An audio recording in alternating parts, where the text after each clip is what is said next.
Hey everyone! Today I'm diving into the must-know financial tips for all you newbies out there. Trust me, getting your finances in order early on can make a world of difference, so let's get started. First up, budgeting. Sounds boring, right? But it's super important. Track your income and expenses. Use apps like Mint or YNAB to keep things organized.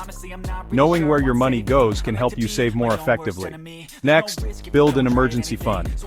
Aim for at least 3 to 6 months worth of expenses. Life is unpredictable, and this fund will be your safety net. Now let's talk about debt. Avoid it as much as you can. If you have student loans or credit card debt, prioritize paying them off. High-interest debt can really hold you back, so make it a top priority.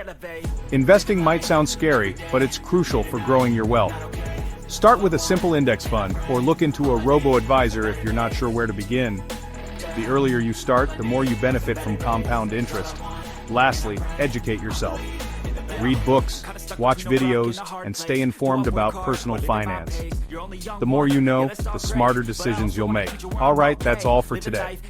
Remember, small steps lead to big changes. You've got this. Hit that like button if you found this helpful, and don't forget to subscribe for more tips. See you next time.